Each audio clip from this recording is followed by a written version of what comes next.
Video like जरूर कर लीजिए और ऐसे वीडियो लगातार फ्री में पाने के लिए चैनल को तुरंत सब्सक्राइब कर लीजिए और बेल आइकन को जरूर टैप कर लीजिए ताकि आगे भी सारे वीडियो आपको मिलते रहे। यूट्यूब में फॉलो करते हैं तो प्लीज ये वाला फ्री टेलीग्राम चैनल जरूर ज्वाइन कर लीजिएगा। सारे नोटिफिकेशन सारे अपडेट यहीं पे आते हैं, ध्यान रखिए। नमस्कार दोस्तों, स्वागत है आप सभी का ऑनलाइन एग्जाम प्रिपरेशन पर which is the part of study for civil services.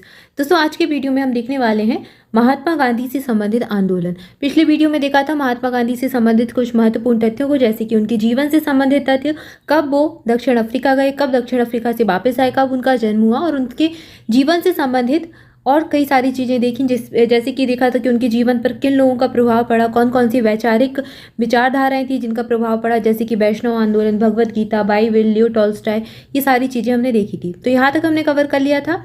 आज इसके आगे में देखना है आंदोलन के बारे में जो कि भारत में हुए और महात्मा गांधी उनसे सीधे तौर पर संबंधित थे। सबसे पहले बात करें चंपारण सत्याग्रह, तो ये महात्मा गांधी का भारत में पहला सत्याग्रह था, पहला आंदोलन था। 1917 में आंदोलन हुआ था चंपारण सत्याग्रह। इसका नेतृत्व महात्मा गांधी जी के द्वारा किया गया था और सबसे ज़्यादा एग्जाम में यही पूछा जाता है कि महात्मा गांधी का पहला आंदोलन या फिर पहला सत्याग्रह जो भारत में हुआ था कौन सा था, तो चंपारण ही था। यह महात्मा गांधी का पहला सविनय अवज्ञा आंदोलन था। बिहार के एक जिले चंपारण में नील बागान श्रमिकों की स्थिति का जायजा लेने के लिए राजकुमार शुक्ला द्वारा गांधी जी को राजी किया गया था। तो राजकुमार शुक्ला नाम के एक व्यक्ति थे जिन्होंने गांधी जी को निमंत्रण दिया और उन्होंने बुलाया गांधी जी को। उनके कहने पर गांधी जी यहाँ पर आए और नेतृत्व किया इस आंदोलन का। चंपारण कहाँ पर स्थित है? बिहार में स्थित है। इसका संबंध किससे था? नील बागान श्रमिकों की समस्याओं से संबंधित था। उस समय नील बागान में प्रचलित 3 कठिया प्रणाली लागू थी, जिसके अंतर्गत किसानों को अपनी भूमि का 3/20 प्रतिशत कहें या फिर 3/20वां हिस्सा जो है अनिवार्य रूप से नील की खेती का करना होता था। और नील की खेती करने से क्या होती थी? जमीन बंजर हो जाती थी, जो कि किसानों के लिए बहुत हानिकारक थी। तो ये जो समस्याएं हैं इनका समाधान करने के लिए चंपारण सत्याग्रह चलाया गया था। बिहार के चंपारण में हुआ, इसलिए नाम पड़ा चंपारण।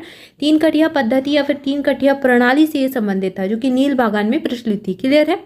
1917 याद रखें, ये एग्जाम में डेट भी पूछी गई है कई बार। इसके बाद अहमदाबाद मिल हड़ताल, ये वो आंदोलन था जो कि सबसे ज़्यादा जाना जाता है महात्मा गांधी की भूख हड़ताल के लिए। इसमें पहली बार महात्मा गांधी ने भूख हड़ताल रखी थी। 1918 में आंदोलन हुआ। अहमदाबाद मिल हड़ताल श्रमिकों का समर्थन किया और सत्याग्रह आंदोलन का नेतृत्व इनके द्वारा किया गया या फिर कहें आयोजन किया गया। यह महात्मा गांधी की पहली भूख हड़ताल थी। ये यहाँ पर ये जो पॉइंट है एग्जाम में कई बार इसी पॉइंट से प्रश्न पूछे गए हैं और 1918 डेट भी पूछी गई है। अहमदाबाद मिल मजदूरों की हड़ताल या फिर मिल श्रमिकों की हड़ताल, अहमदाबाद मिल हड़ताल से अलग अलग तरीके से प्रश्न पूछा ही गया है। प्लेग के कारण मिल मालिकों ने श्रमिकों को आकर्षित करने के लिए वेतन के 75% की वृद्धि कर दी थी। हालांकि एक बार प्लेग की स्थिति कम हो जाने के बाद मिल मालिक वेतन को 20% तक कम करना चाहते थे। कर्मचारी चाहते थे कि 50% वेतन लागू रहे, तो ये समस्या थी। उपरोक्त बाबक उन्होंने अंबालाल साराभाई जो उनके दोस्त थे को मनाने के प्रयास भी किए, किंतु वह इसमें असफल रहे। इसलिए अंत में उन्होंने कर्मचारियों को हड़ताल करने के लिए प्रेरित किया। उन्होंने मिल मालिकों जो केवल 35% वेतन वृद्धि के लिए सहमत थे पर दबाव बनाने के लिए अनशन भी किया। तो यहाँ पर महात्मा गांधी ने पहली बार अनशन किया। इसके बाद अगला आंदोलन आता है खेड़ा आंदोलन। ये सब लाइन से लगे हुए आंदोलन है। 1917 में चंपारण और खेड़ा आंदोलन हुआ, दोनों 1917 के हैं। 1918 में इसके बाद अहमदाबाद आंदोलन हुआ, तो लगभग एक साल में। खेड़ा 1917 में हुआ। उन्होंने गुजरात के खेड़ा जिले के किसानों के समर्थन के उद्देश्य से एक सत्याग्रह का आयोजन किया था, तो किसानों का समर्थन इसमें किया इन्होंने। यह महात्मा गांधी का पहला असहयोग आंदोलन था। इसी दौरान उन्होंने किसानों की मदद करने के लिए सरदार वल्लभ भाई पटेल का भी समर्थन प्राप्त किया। उस समय किसान संकट की स्थिति में थे क्योंकि उनकी फसल की उपज का मूल्य केवल 1/4 रह गई थी। वे पूर्ण रियासत के हकदार थे। हालांकि तत्कालीन ब्रिटिश सरकार अपने राजस्व को कदापि कम करने के लिए तैयार नहीं थी।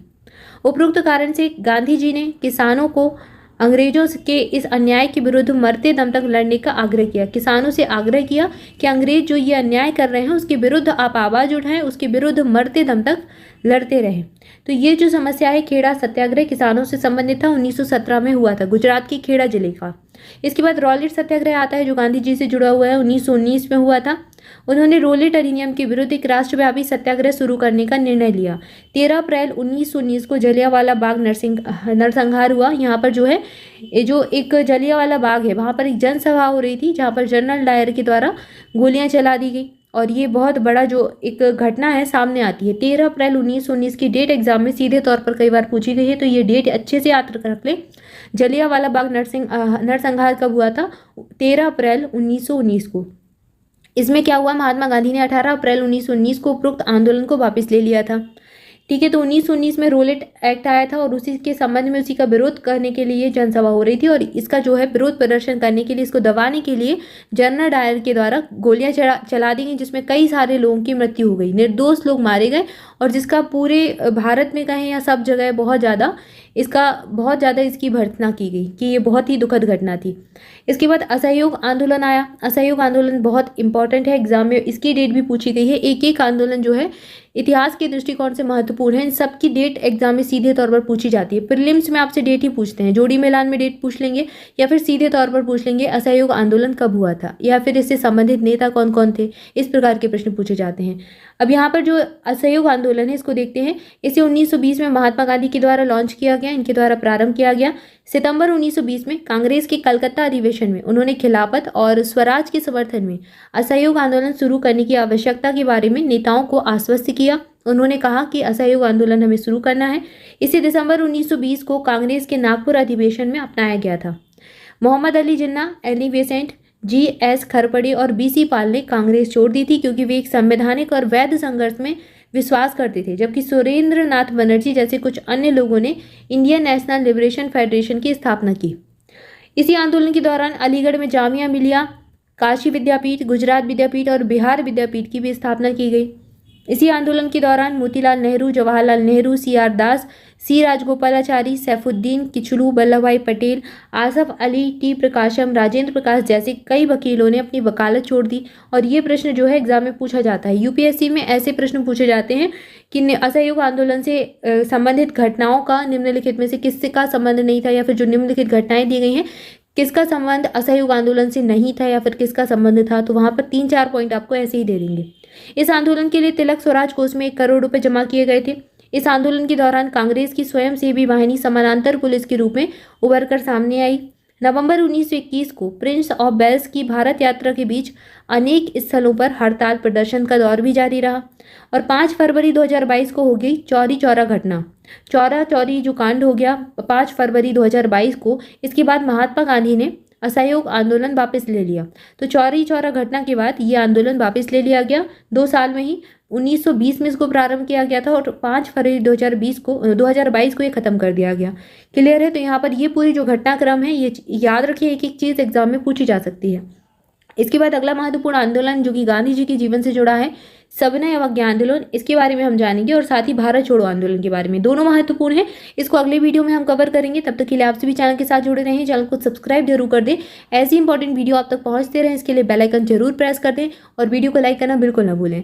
आप सभी स्वस्थ रहें, मस्त रहें, मुस्कुराते रहें और पढ़ाई करते रहें। आपके एग्जाम के लिए बहुत कम समय बचा हुआ है। यूपीपीएससी प्रीलिम्स का एग्जाम 14 मई को होने वाला है। एग्जाम के लिए मात्र 60 दिन शेष बचे हैं और ये 60 दिन आपको बहुत अच्छे से मेहनत करनी है। 8 से 10 घंटे अब आपको देने हैं। बिल्कुल सारी चीज़ें छोड़ दीजिए, शादियों का सीज़न भी चला गया, त्यौहार भी चले गए, होली भी हो गई, तो अब बस पढ़ने बैठ जाइए आराम से। 8 से 10 घंटे पर डे अपने आप को दीजिए और कंसिस्टेंसी को मेंटेन करिए। रोज़ अपना जो सिलेबस है उसको कवर करते जाएं और जो आप डेली पढ़ते जा रहे हैं उसका रिवीजन अगले दिन कर ले, तो आप सारी चीज़ें आपको याद होती जाएंगी।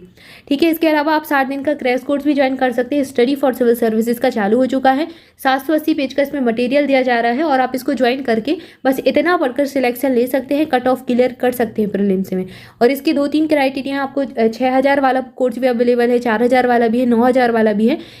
एक जो सबसे कम वाला है उसमें आपको सिर्फ स्टडी मटेरियल दिया जाएगा। इसके अलावा टेस्ट सीरीज भी मिलती है और पेड क्विज भी मिलते हैं। साथ ही जो 9000 वाला ग्रुप है उसमें आपको सब कुछ मिलेगा, मटेरियल भी मिलेगा, टेस्ट सीरीज भी मिलेगी, क्विज भी मिलेंगे और पूरा आपको गाइडेंस मिलेगा प्रॉपर, कब कितना पढ़ना है, कैसे पढ़ना है, क्या क्या करना है, क्या नहीं करना है, पूरा सारी चीज़ें आपको। और 24/7 आवर्स उसमें आपका डाउट सेक्शन भी क्लियर किया जाएंगे। डाउट सेक्शन रहेगा, डिस्कशन ग्रुप चालू रहेगा जहाँ पर आप अपनी समस्याओं का समाधान कर सकते हैं। तो आप जैसा भी ग्रुप चाहें ज्वाइन कर सकते हैं। कैसे ज्वाइन करना है, डिस्क्रिप्शन में दी गई डिटेल को फॉलो कर लीजिए या फिर इन नंबर्स पर कॉल करके जानकारी ले लीजिए। ये नंबर दिए गए हैं, इन पर कॉल करेंगे तो आपको पूरी इन्फॉर्मेशन मिल जाएगी। मिलेंगे नेक्स्ट वीडियो में। Thank you so much.